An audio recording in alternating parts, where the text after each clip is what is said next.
Seenaa keenya kutaa jahaffaa jalqabnee jirra.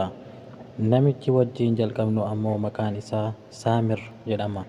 Saamiriin kun iddoo kana keessatti jireenyi isaa haalaan bareedaadha. Nagahaan jiraata.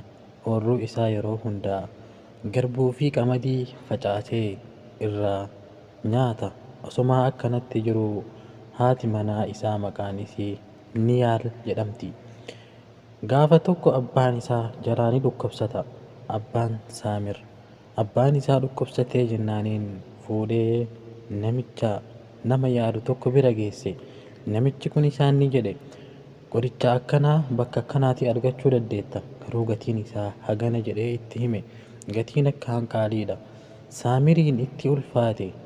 Mallaquma kana hunda eessaa fuudhee abbaa kiyya wal'aana jedhee yaade. Homaa soqee ni dhabe. Laakiin waa tokko murteesse. Qabeenya qabu kana hunda gurguree oorruu sanis gurguree abbaa isaa yaaluu murteesse. Gaafa kana nama walitti qabee namni lafa tiyya narraa bittan jedhee isaan gaafate. Maal ta'e Saamir maal lafa gurgura jedhee namni gungumuu eegale. Abbaa kiyya akkana jalaa dhukkuba.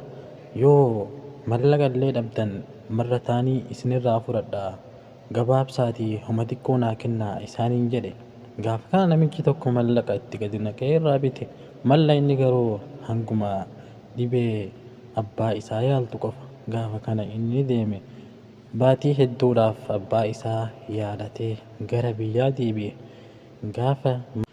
Gaafa mana isaatti galee homaa waan ittiin jiraatu ni dhabe.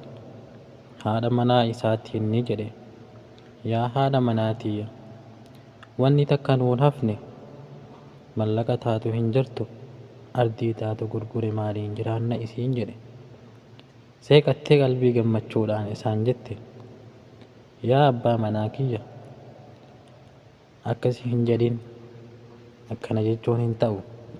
Rabbi nuu hafee jira, Rabbi irraa ni argannaa isaan jette. Haati manaa iimaana qabdu, haadha manaa gaariidha, tan Rabbiin beeytu. Gaafa kana innis sabrii godhatee cal'ise. Laakiin akkanatti hin taa'u jedhee waa murteesse. Ardii xiqqishii wayiillee osoo taate waa sokee biteetumaan dalaga jedhee murteesse. Gaafa kana ardii tana argate, tan dhagaan keessa baay'ate, tan ammoo jalli soqiddaa kan biyyeen gubbarra hin jirre. Gaafa kana isii tana bitee dalaguu murteesse. Laakiin haasawni namaa itti baay'ate. Namni hundi